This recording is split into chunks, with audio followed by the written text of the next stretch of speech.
Morning guys, my self Aditya Kumar Singh, your physics teacher from physics ज्ञान। तो बच्चों, आज हम लोग पढ़ने वाले एटम न्यूक्लियाई का 005 मतलब 5th लेक्चर हम लोग पढ़ने वाले एटम न्यूक्लियाई का।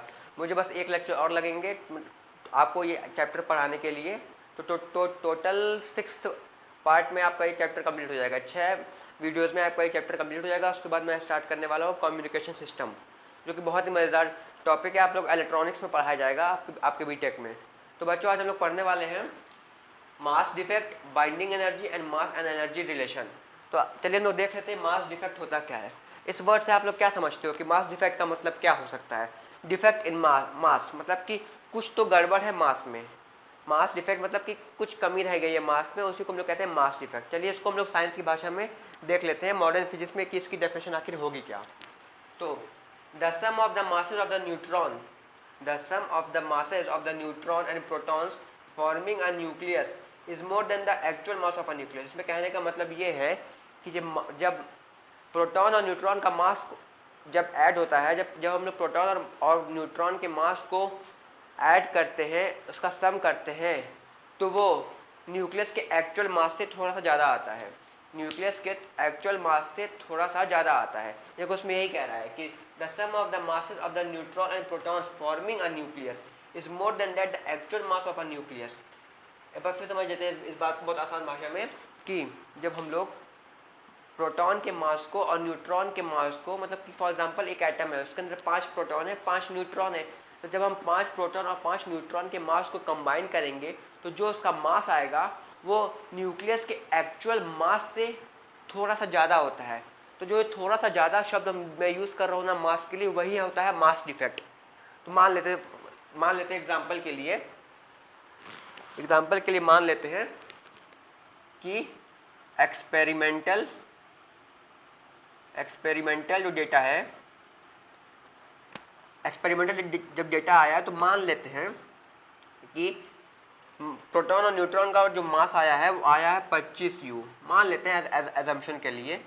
और बट जो इसका एक्चुअल मास है वो 24.5 या 24.02 है। तो जो इन दोनों के बीच में जो डिफरेंस होगा मासेस का, उसी को हम लोग कहते हैं मास डिफेक्ट। उसी को हम लोग कहेंगे मास डिफेक्ट। कि जब एक्चुअल मास और एक्सपेरिमेंटल मास में जो डिफरेंस पैदा होगा, एक्चुअल मास और एक्सपेरिमेंटल मास में जो मास का डिफरेंस होगा, उसी को हम लोग कहते हैं मास डिफेक्ट। तो इसको निकालने का एक फॉर्मूला होता है बच्चों, इसको निकालने का एक फॉर्मूला होता है delta M is equal to Z M P plus A minus Z M N minus M. अब इसमें मैंने आपको फॉर्मूला बताया, आप लोगों को कुछ घंटा समझ नहीं आया होगा कि सर ने लिखा क्या है यहाँ पे। तो मैं हूँ किस लिए, मैं समझा सकता हूँ आपको। हाँ, तो देखिए यहाँ पे z रिप्रेजेंट करता है एटॉमिक नंबर, यहाँ पे z रिप्रेजेंट करता है atomic number of an element, atomic number of element, जिसको हम लोग यूज़ कर रहे हैं टेस्ट के लिए, एक्सपेरिमेंट के लिए। और ए हमारा है मास नंबर। मास नंबर क्या है? नंबर ऑफ प्रोटॉन्स इस एलिमेंट में। देखो जो एलिमेंट हम लोग लिए हैं उसका एटॉमिक नंबर लेंगे और उसका नंबर ऑफ प्रोटॉन्स कितने हैं वो लेंगे। और एम पी है मास ऑफ प्रोटॉन और एम एन है मास ऑफ न्यूट्रॉन। और जो कैपिटल एम है वो मास ऑफ न्यूक्लियस है। कहने का मतलब ये है कि जो मास डिफेक्ट होगा, जो हमारा ये मास डिफेक्ट होगा, उसको निकालने के लिए हम लोग एटॉमिक नंबर और प्रोटॉन का मल्टीप्लाई करके, एटॉमिक नंबर और मास ऑफ प्रोटॉन का मल्टीप्लाई करके हम लोग उसको ऐड कर देंगे, मास नंबर और एटॉमिक नंबर के डिफरेंस में। और यहाँ पे फॉर एग्जांपल हम लोग समझ लेते हैं एग्जांपल के लिए, ताकि और क्रिस्टल क्लियर हो जाए। कॉपर है, मान लेते हम लोग कॉपर का एक एटम लिए हैं या फिर कॉपर एक एलिमेंट ले लिए हम लोग एक्सपेरिमेंटल के लिए।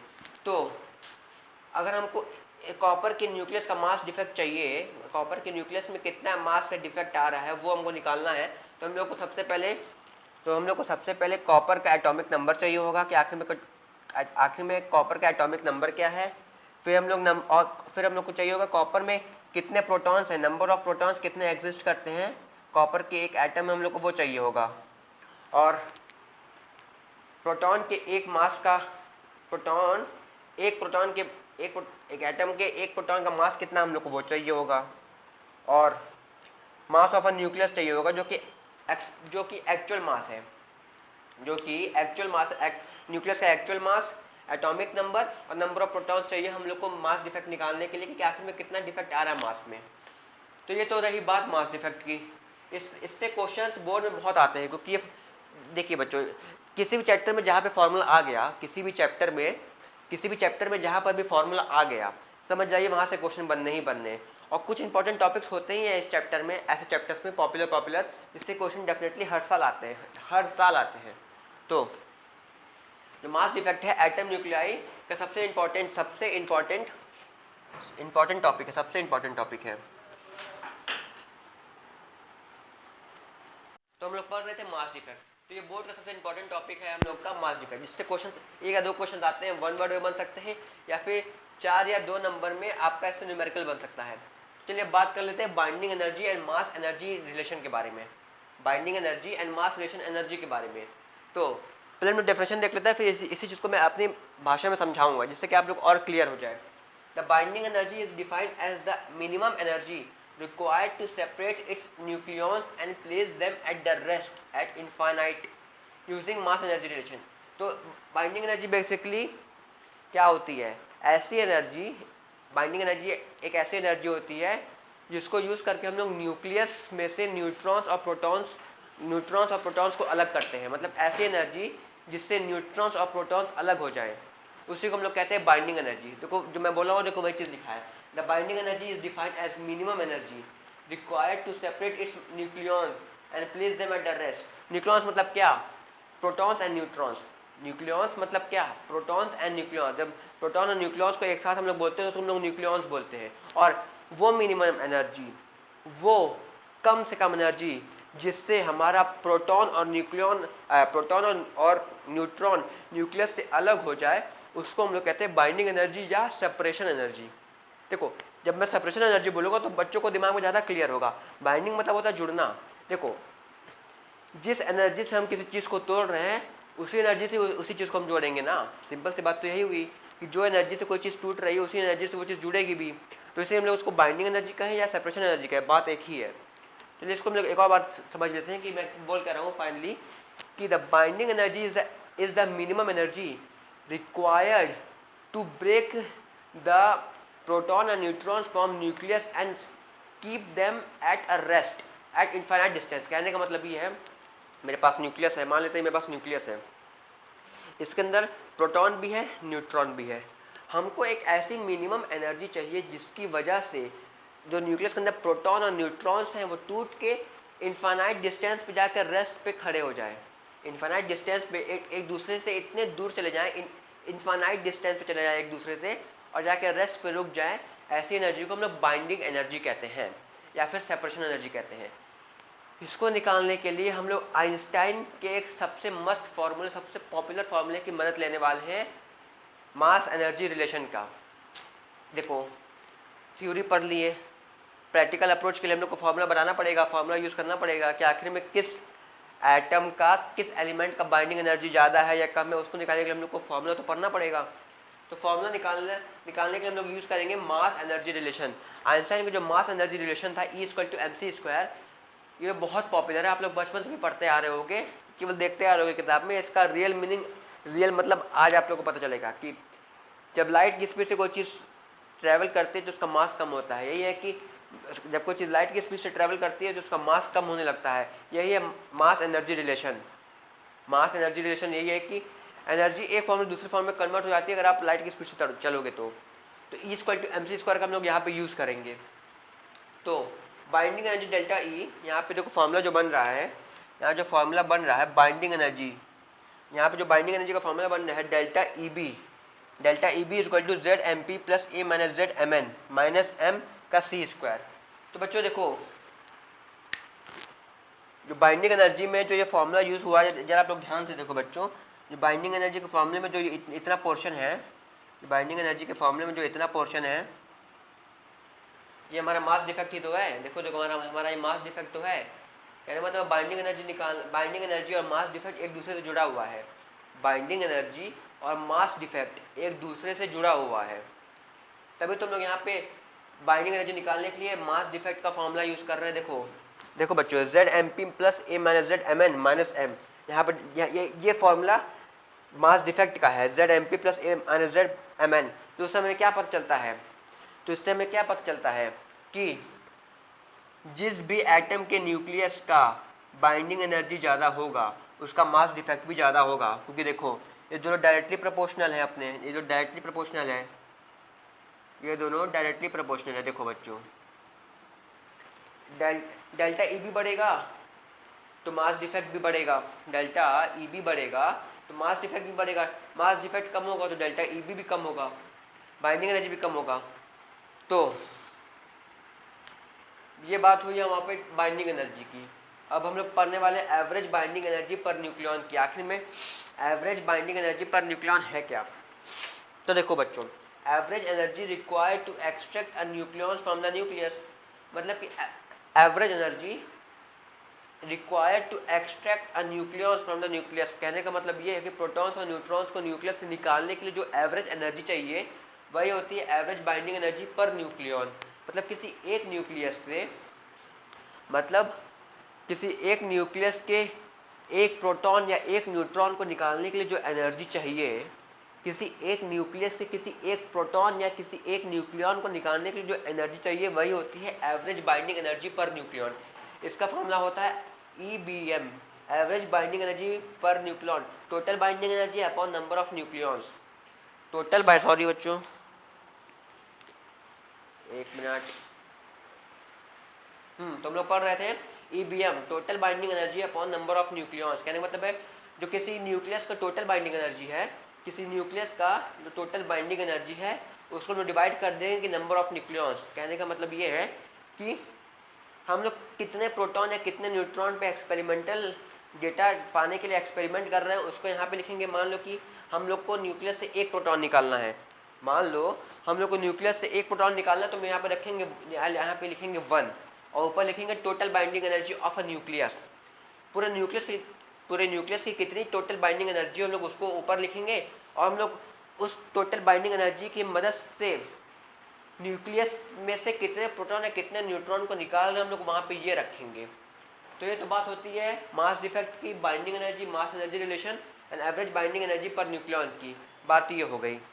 अब एक चीज़ मैं आप लोग को और इम्पोर्टेंट चीज़ बता देता हूँ कि जब भी किसी भी एटम के न्यूक्लियस की बाइंडिंग एनर्जी या किसी भी न्यूक्लियस की बाइंडिंग एनर्जी बहुत ही ज़्यादा होगी तो वो न्यूक्लियस बहुत ज़्यादा अनस्टेबल होगा, वो न्यूक्लियस बहुत ही ज़्यादा अनस्टेबल होगा।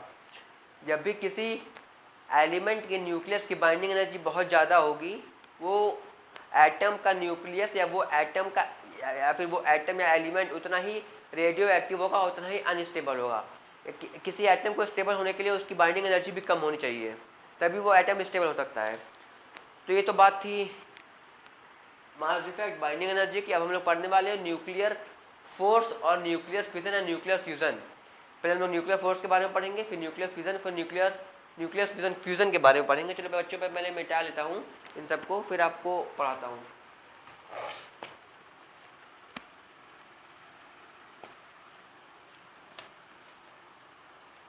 ये छोटा सा टॉपिक है। नेक्स्ट टॉपिक में आप लोग को पढ़ाऊँगा अल्फ़ा बीटा गामा डी के, वो थोड़ा रह गया था, मैं उसको नेक्स्ट टॉपिक में पढ़ा के चैप्टर कंप्लीट कर दूंगा। फिर मैं पढ़ाऊँगा आप लोगों को कम्युनिकेशन सिस्टम। चलिए बात कर लेते हैं न्यूक्लियर फोर्स के बारे में। न्यूक्लियर फोर्स के बारे में लोग बात कर लेते हैं। आखिर में न्यूक्लियर फोर्स क्या होता है?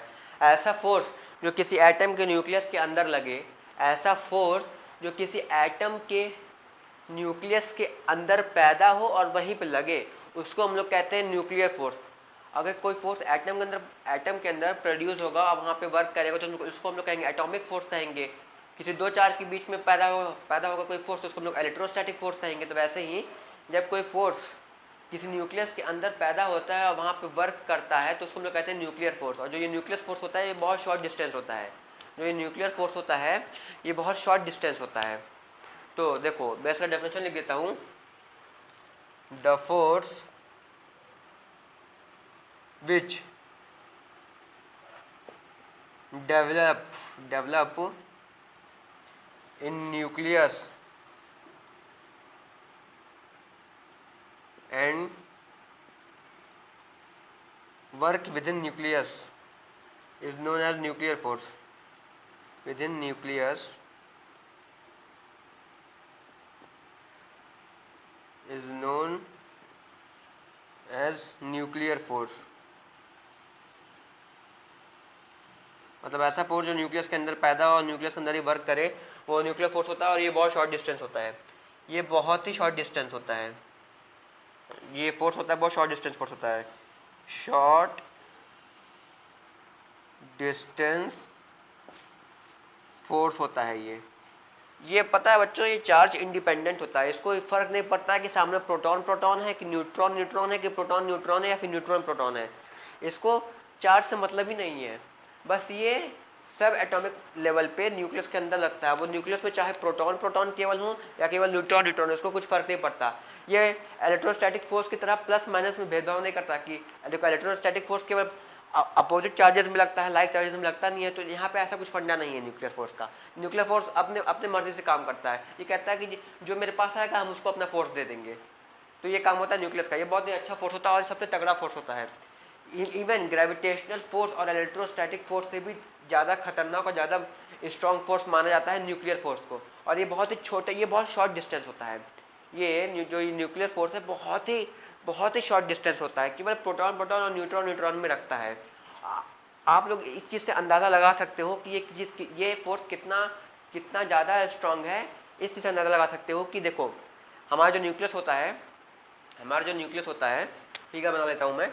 हमारा जो ये न्यूक्लियस है इसके अंदर प्रोटॉन भी है न्यूट्रॉन भी है। तो जो ये प्रोटॉन तो आप लोग जानते ही हो कि न्यूट्रॉन के पास कोई चार्ज नहीं होता, तो न्यूट्रॉन साथ में रहे तो उसको फर्क भी नहीं पड़ेगा क्योंकि दोनों के पास चार्ज नहीं है। तो दोनों न्यूट्रल है, दोनों साथ में भी रहे तो उसको कोई फर्क नहीं पड़ेगा। बट यहाँ पे देखो यहाँ पे एक प्रोटॉन है, यहाँ पे दो प्रोटॉन है और दोनों लाइक चार्जेस है, तब भी एक दूसरे को रिपेल नहीं कर पाते हैं। क्यों? क्योंकि इलेक्ट्रोस्टैटिक फोर्स से भी मजबूत एक फोर्स है न्यूक्लियर फोर्स, जो कि इन दोनों को बांध के रखा है। कहता है न्यूक्लियस के अंदर जब भी प्रोटॉन एंटर करते हैं तो न्यूक्लियर फोर्स बोलता है यहाँ पे मेरा राज चलता है, मेरे परमिशन के बिना आप ना निकल सकते हो बाहर, ना मेरे परमिशन के बिना अंदर आ सकते हो। तो मजबूरी में प्रोटॉन्स को साथ में रहना पड़ता है, जिस कारण ये सब चीज़ रिपेल नहीं हो पाते हैं। ये सब एटॉमिक पार्टिकल्स रिपेल नहीं हो पाते हैं न्यूक्लियर फोर्स की वजह से। सोचो इतना स्ट्रॉन्ग फोर्स है। यहाँ पे प्रोटॉन न्यूट्रॉन प्रोटॉन के बीच में न्यूक्लियर फोर्स अप्लाई होता है, जिस कारण न्यूक्लियस है वो स्टेबल रहता है। बट कभी कभी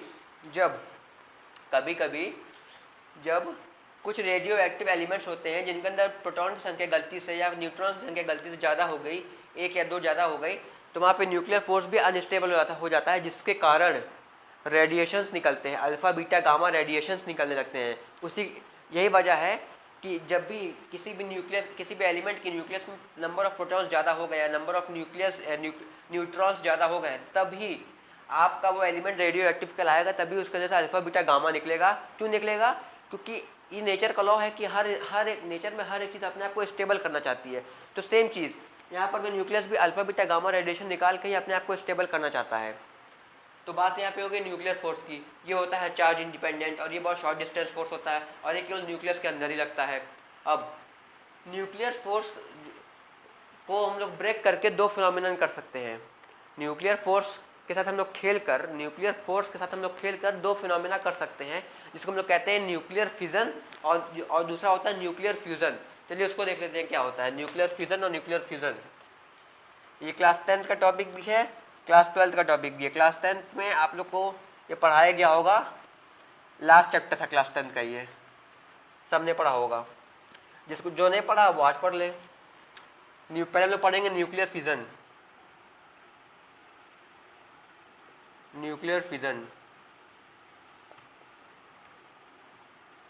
जब कभी भी हम लोग पीरियोडिक टेबल में से किसी हैवी एटम को उठाते हैं जिसका एटॉमिक नंबर 100 से ज़्यादा हो, ऐसे एलिमेंट्स पीरियोडिक टेबल में जिनका एटॉमिक नंबर 100 से ज़्यादा हो वो अनस्टेबल होते हैं। तो न्यूक्लियर फिजन कराने के लिए हम लोग पीरियोडिक पीरियोडिक टेबल में सबसे हैवीली मास वाले न्यूक्लियस को उठाते हैं, फिर सबसे हैवी मास वाले न्यूक्लियस को उठाकर लैब में लाते हैं और उसमें न्यूट्रॉन के बम्बार्डमेंट कराते हैं, जिस वजह से जो हैवी मेटल का जो न्यूक्लियस होता है वो टूट जाता है। और जब वो टूट रहा होता है, जब न्यूट्रॉन्स, हाई स्पीड न्यूट्रॉन्स की वजह से, न्यूट्रॉन गन की वजह से जब वो हैवी न्यूक्लियस टूट रहा होता है, तो जो वो एनर्जी इलेबोरेट करता है, जो वो एनर्जी होती है वही होती है हमारी न्यूक्लियर फिजन की एनर्जी। उसी को हम लोग कहते हैं न्यूक्लियोथर्मल एनर्जी कहते हैं उसको हम लोग। कि जब कोई हैवी न्यूक्लियस टूट रहा होता है तो उसके दौरान जब जो एनर्जी निकल रही होती है उसी को हम लोग कहते हैं, क्या कहते हैं, न्यूक्लियर फिजन की एनर्जी कहते हैं उसको। और जो एनर्जी होती है इतनी ज़्यादा हाई होती है कि आप लोग कई हज़ार सालों तक आप पूरे धरती को बिजली दे सकते हो। तो ये सब काम हमारे इंडस्ट्री में होता है यूरेनियम के साथ। यूरेनियम 235 के साथ क्या होता है, यही होता है कि एक यूरेनियम मेटल लेते हैं, उसमें लोग न्यूट्रॉन गन से बम्बार्डमेंट कराते हैं, फिर जो एनर्जी रिलीज होती है उसी से हमारे टरबाइन्स चलते हैं, उसी से हमारी बिजली बनती है। बट जो लैब में होते हैं, जो इंडस्ट्री में होते हैं, ये जब जो न्यूक्लियर फिजन होते हैं वो कंट्रोल्ड होते हैं। अनकंट्रोल होते हैं तो एटम बॉम्ब बन जाता है। अनकंट्रोल होते ना, तो वो देखो अनकंट्रोल होता वो तो वो एटम बॉम्ब का काम करता है। पर लैब में, इंडस्ट्री में जो न्यूक्लियर फिजन होता है वो कंट्रोल होता है, जिस वजह से जितनी हमको एनर्जी चाहिए उतनी एनर्जी हमको मिलती है, बाकी वो यूरेनियम में वो वेस्ट हो जाता है। तो ये तो बात हो गई न्यूक्लियर फिजन की, the breaking of heavy nucleus to form a very high energy, it is called a nuclear fission. की मतलब न्यूक्लियर फिजन के लिए हम लोग अगर किसी हैवी न्यूक्लियस को तोड़ते हैं, फिर इसमें जो एनर्जी निकलती है वो हमारे लिए यूजफुल होती है, और इसी को हम लोग कहते हैं न्यूक्लियर फिजन। जस्ट इसका अपोजिट होता है न्यूक्लियर फ्यूजन होता है, जस्ट इसका अपोजिट। उसमें क्या होता है कि दो लाइट न्यूक्लियस को पीरियोडिक टेबल में 100 एटॉमिक नंबर से पहले जितने भी एलिमेंट्स हैं, किसी दो एलिमेंट को हम लोग ले लेते हैं जिनका न्यूक्लियस लाइट है, छोटे स्टेबल न्यूक्लियाई को हम लोग न्यूक्लियस को ले लेते हैं। फिर उन दोनों न्यूक्लियस को हम लोग कंबाइन कर देते हैं, और जब उस कम्बिनेशन में रिएक्शन करके जब उस दो लाइट न्यूक्लियाई को हम लोग एक हैवी न्यूक्लियाई बना लेते हैं, तो उस केस में भी जो एनर्जी निकलती है उसको हम लोग न्यूक्लियर फ्यूजन एनर्जी कहते हैं। मतलब क्या हुआ, दो लाइट न्यूक्लियस को लिए, उसको एक सिंगल हैवी न्यूक्लियाई बना दिए, तो जिसमें से जो एनर्जी निकलेगी उस प्रोसेस में, उसको हम लोग कहते हैं न्यूक्लियर फ्यूजन एनर्जी। उसी को हम लोग कहते हैं न्यूक्लियर फ्यूजन एनर्जी।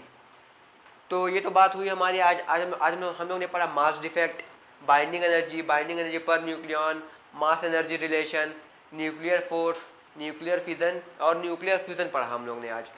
तो कल के टॉपिक में मैं आप लोग को पढ़ाने वाला हूँ अल्फा बीटा गामा डीके और अल्फा बीटा गामा रेडिएशन। फिर हमारा ये चैप्टर कंप्लीट हो जाएगा। टोटल 6 लेक्चर्स मुझे लगे ये चैप्टर ख़त्म करने के लिए, और आई होप आप लोग को मेरा वीडियो पसंद आया होगा। तो आज के बस मैं इतना ही रखता हूँ। Thank you very much.